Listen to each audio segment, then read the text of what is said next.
Hello प्यारे दोस्तों, मैं अपने चैनल पर आप लोगों का स्वागत करता हूं। आज मैं आप लोगों को बहुत सिंपल वे तरीके से कंप्यूटर पढ़ाने वाला हूं।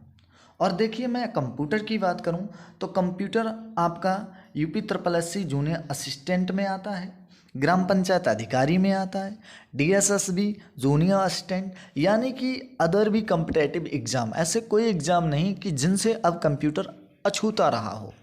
तो आपको मैं कंप्यूटर बहुत सिस्टम से पढ़ाऊँगा और एकदम अच्छे वे से और सरल स्वभाव से। देखिए, अगर आप वीडियो पे इस कदर आए कि 1 मिनट रुकेंगे और सारा कंप्यूटर मेरे माइंड में भर जाएगा, तो कृपया आप वीडियो को छोड़ दीजिए, आप स्किप कर दीजिए, दूसरा वीडियो देख लीजिए। अगर आपके अंदर सीखने का धैर्य है तभी इस वीडियो पे रुकिएगा। मैं ज़्यादा बकवास तो नहीं करूँगा, लेकिन आपको बहुत सिंपल तरीके से पढ़ाऊँगा। तो नाना पाटेकर का एक बार डायलॉग सुनिए, क्या कहता है वेलकम बैक में। अरे भगवान का दिया हुआ सब कुछ है, इज्जत है, दौलत है, सहूलत है, बहुत अच्छा है। हाँ, बस आपकी कमी थी गुरुजी, आप मुझे पढ़ा दो तो बहुत अच्छा होगा। हाँ अच्छा है, चलिए अब चलते हैं। तो देखिए, मैं आज आप लोगों को बताऊंगा। पहले तो मैं आपको इमेज बता दूं, उसके बाद में आपको क्वेश्चन जब पढ़ाएंगे तो आप पूछेंगे सीपीयू कैसा होता है सर, मॉनिटर कैसा होता है। तो देखिए, कुछ बहुत से यहाँ पर बच्चे आएंगे, बहुत से लोगों को पता होगा और बहुत से लोगों को नहीं पता है, तो मैं सबको लेके चलता हूँ। देखिए, ये आप देखते हैं, ये सीपीयू होता है, इसे प्रोसेसर बोलते हैं, ठीक है। तो प्रोसेसर होता है, तो ये सीपीयू ऐसा होता है, ये पीएसयू होता है, माउस ऐसा होता है, इसे माउस बोलते हैं। सर मॉनिटर, मॉनिटर कंप्यूटर में लोग कहते हैं, तो जो स्क्रीन दिख रही है, डेस्कटॉप की जो स्क्रीन होती है, इसे मॉनिटर कहते हैं प्यारे बच्चों। ये दिख रहा है, ये कीबोर्ड होता है, ये स्पीकर होते हैं। शादी ब्याह में हम लोग लाउड स्पीकर बड़े बड़े लाते हैं, ठीक है। ये जो आपको सिस्टम दिख रहा है जिस पे बहुत सी चीज़ें लगी हुई हैं, तो इसे मदरबोर्ड कहते हैं। जो पहले ये इस तरीके का कंप्यूटर केस आता था, ये सीपीयू जैसा, मतलब इसमें ही सारी चीज़ें ये बंद हुआ करती थी पहले।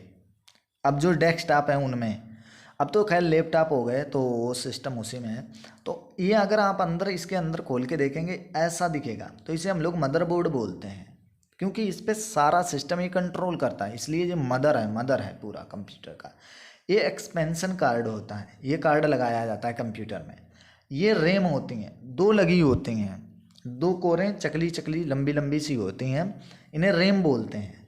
ये एसएसडी होता है, ये हार्ड डिस्क होता है। जब इसके अंदर हार्ड डिस्क, कहते नहीं हार्ड डिस्क ख़राब हो गई, तो ऐसे मैंने खुद अपने कंप्यूटर की करीब में 1800-1900 की डलवाई थी हार्ड डिस्क। तो ये हार्ड डिस्क होती है, ठीक है। तो मैं आप लोगों को पहले सिंपल वे तरीके से समझा दूं कि क्या कंप्यूटर होता है, उसके बाद में क्वेश्चनों के ऊपर चलेंगे। तो देखो, ये प्रिंटर होता है, ये प्रिंटर होता है, ये स्पीकर होते हैं, कीबोर्ड, माउस, सिस्टम यूनिट, इसी के अंदर सब कुछ बंद होता है। ये मॉनिटर होता है, ठीक है।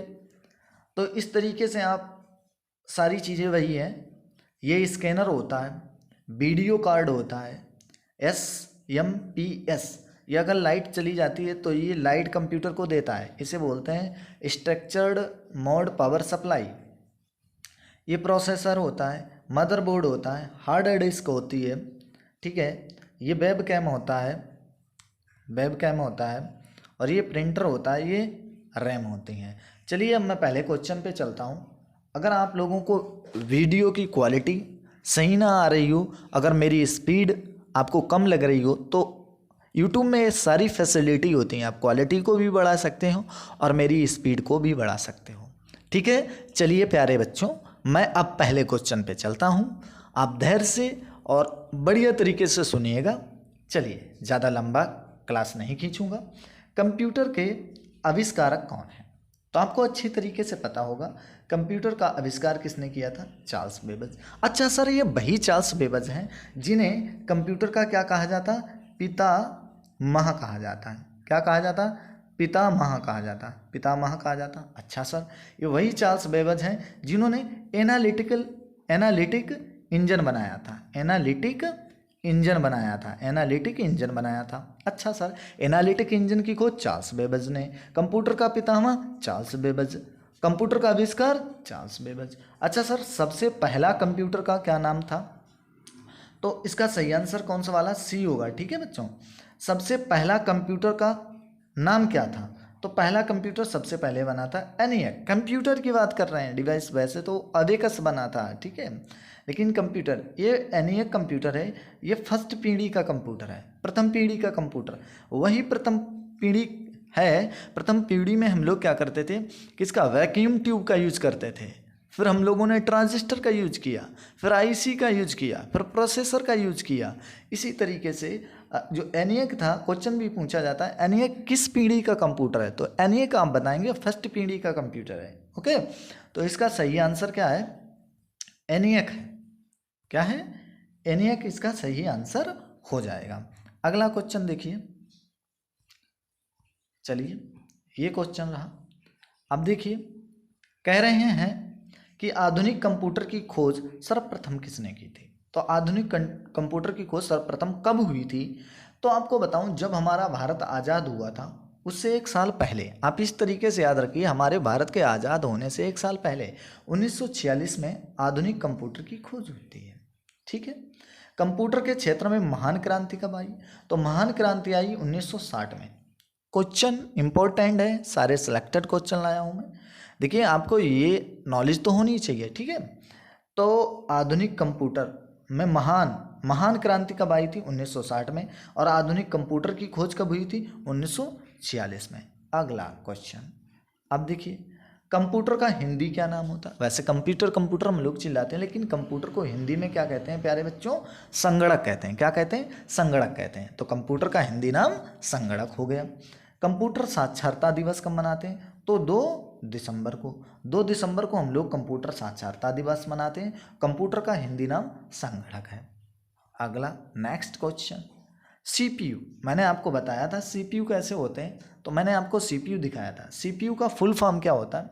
सीपीयू को बोलते हैं सेंट्रल प्रोसेसिंग यूनिट। अब देखिए, सेंट्रल प्रोसेसिंग यूनिट किस पार्ट में है? तो part A, central processing unit. CPU के कितने पार्ट होते हैं? 3 पार्ट होते हैं। सीपीयू के कितने पार्ट होते हैं? सीपीयू के 3 पार्ट होते हैं। एक क्या होता है? एएलयू, एक सीयू, एक मेमोरी। ठीक है, memory unit, control unit, arithmetic logic unit. ठीक है, एलयू की फुल फॉर्म भी पूछता है बहुत ज़्यादा एग्जाम में, सीयू की फुल फॉर्म भी पूछता है। तो मेमोरी भी non volatile, volatile memory 2 type की होती हैं। ठीक है, तो आपको सीपीयू का फुल फॉर्म क्या है? Central processing unit. आइए देखिए, मैं आपको सीपीयू दिखाता हूँ। ये सीपीयू है, ऐसा सीपीयू होता है। ठीक है, चलिए अगला नेक्स्ट क्वेश्चन देखिए। सीपीयू के बारे में हो गया। अब ये क्वेश्चन है, इनमें से कौन सा सर्च इंजन नहीं है? तो देखिए, गूगल पे हम लोग सर्च करते हैं। देखिए, जिस पे हम लोग कुछ टाइप करके सर्च करते हैं, चाहे वो गाना सर्च करें, चाहे कोई वेबसाइट सर्च करें, तो कुछ ना कुछ सर्च करते हैं, तो उसे सर्च इंजन कहते हैं। जैसे गूगल पे हम लोग सर्च करते हैं, गूगल जैसा ही एक याहू होता है, याहू पे सर्च करो, बैद्यू पे सर्च करो, लेकिन वॉल्फ्राम अल्फ़ा ये कोई किसी प्रकार का सर्च इंजन नहीं होता है। ठीक है, ये सर्च इंजन नहीं होता है। तो इसका सही आंसर क्या है? ये वॉल्फ्राम अल्फ़ा सर्च इंजन नहीं है। नेक्स्ट क्वेश्चन है, निम्नलिखित में से कौन सा इनपुट डिवाइस है? अब सर, इनपुट डिवाइस क्या होती है? इनपुट का मतलब होता है इन मतलब अंदर, पुट मतलब रखो। जो चीज़ें अंदर जाती हैं, जिन डिवाइसों के थ्रू कोई चीज़ अंदर जाती है तो उसे इनपुट डिवाइस कहते हैं, और जिनके थ्रू बाहर आती है तो उन्हें आउटपुट डिवाइसें कहते हैं। देखिए, मैं आपको बताऊं, इससे समझाता हूं। अब बताइए, आप माउस को क्लिक कीजिएगा, जैसे माउस को यहाँ पर क्लिक करेंगे, जैसे यहाँ पर कुछ भी लिखा है, वेबसाइट है, इस पर एरो ले जाके क्लिक करेंगे तो अंदर इन्फॉर्मेशन जाएगी, तो टिक अंदर इन्फॉर्मेशन जाएगी, तो माउस क्या है? इनपुट। अब यहाँ पर आप के दबाइए कीबोर्ड पे, चाहे बी दबाइए, कुछ भी दबाइए, अंदर इन्फॉर्मेशन जाएगी तो मॉनिटर पे आके शो होगी। मतलब कीबोर्ड दबाया, कीबोर्ड पे कोई चीज़ नहीं दिखेगी, ये अंदर इंटरेक्शन भेजेगा और मॉनिटर पे आके, अगर आपने ये दबाया तो ये यहाँ पर आ जाएगा। तो मतलब मॉनिटर आउटपुट हो गया और कीबोर्ड अंदर के लिए इन्फॉर्मेशन भेज रही है, तो वो क्या हो गई, इनपुट डिवाइस हो गई। ठीक है, तो ये इनपुट आउटपुट, जैसे प्रिंटर है, प्रिंटर क्या करता है, चीज़ों को बाहर निकालता है, इसलिए आउटपुट डिवाइस है। बराबर, आपको समझ में आ जाएगा अच्छी तरीके से इनपुट आउटपुट। तो आप इतनी अच्छी तरीके से बातें समझ गए। आइए पहले चर्चा करते हैं। इनपुट डिवाइस है तो माउस से अंदर डाटा जाता है, माउस पे क्लिक करते हैं, टिक, तो अंदर डाटा जाता है। कीबोर्ड पे भी, स्कैनर भी, स्कैनर पे क्या करते हैं हम लोग, कोई पेज वगैरह या मार्कशीट वगैरह रखते हैं तो वो स्कैन करके कंप्यूटर के अंदर भेजता है, तो मॉनिटर पे आके दिखती है आके, तो स्कैनर भी इनपुट है। तो इसका मतलब सर ये है कि सारी की सारी डिवाइस हैं इनपुट डिवाइस हैं। एक केबी कितने बाइट के बराबर होता है, तो आपको पता है केबी, फिर बाद में होता है एमबी, फिर बाद में होता है जीबी, फिर बाद में होता है टीबी, फिर बाद में होता है पीबी। देखिए अब मैं आपको बताऊं, छोटा सा फोटो होता है, कोई छोटा सा वीडियो क्लिप होता है तो वो केबी में आता है। उससे बड़ा होता है तो कहते हैं यार मेरा यार एक गाना मैंने डाउनलोड किया तो 20 MB चली गई, तो केबी से बड़ा एमबी है। तो एमबी से भी बड़ा क्या होता है, जीबी होता है। जैसे हम लोगों को 1 GB डाटा मिलता है, फिर हमारी एमबी करके खर्च होती हैं और फोटो वोटो डाउनलोड करते हैं तो वो केबी में आते हैं। तो केबी छोटा होता है, केबी से बड़ा एमबी, एमबी से बड़ा जीबी, और जीबी से बड़ा टीबी, और टीबी से बड़ा पीबी, है ना।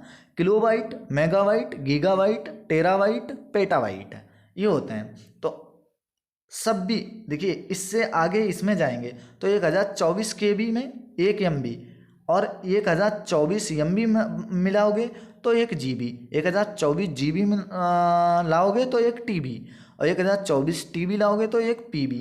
तो 1 KB कितने बाइट के बराबर होता है, तो सबसे छोटी इकाई क्या होगी यहाँ पर, बिट्स होती है, और KB से भी छोटा क्या होता है, बाइट होता है। तो जब भी बात आए तो 1024 तो लगाओ, तो 1 KB में कितने बाइट होते हैं, तो 1024 बाइट। भाई MB कैसे होंगे, भाई तुम ही बताओ, केबी से बड़ा MB होता है मेगाबाइट, केबी से बड़ा गीगाबाइट होता है, तो ये खुद 1024 KB आती हैं तो 1 MB बनता है जाके। तो ये केबी छोटा है, तो इसके अंदर MB कैसे, GB कैसे होंगी, तो इसका सही आंसर क्या हो जाएगा, ये वाला हो जाएगा।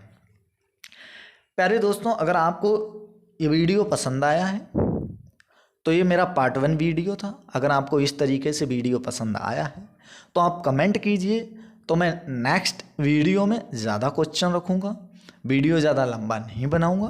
अगर आपको वीडियो पसंद आया हो तो वीडियो लाइक करें, अगर पसंद नहीं आया है तो डिसलाइक करें। क्यों डिसलाइक किया है इसका रीज़न बताएं, ताकि मैं अगले वीडियो में उस चीज़ पर सुधार कर सकूं। और आप इस वीडियो को शेयर करें। जाते जाते मैं एक बार आपको राजकुमार की आवाज़ सुनाना चाहता हूँ। जानी, हम तुम्हें वो पढ़ाएंगे जो तुम्हारे समझ भी में आएगा और तुम समझ भी लोगे, हैं। लेकिन हमारी इस बात को तुम हमेशा याद रखना, हम तुम्हें पढ़ाएंगे और ज़रूर पढ़ाएंगे। जानी, हम फिर नेक्स्ट वीडियो में मिलेंगे। चलिए, जय हिंद।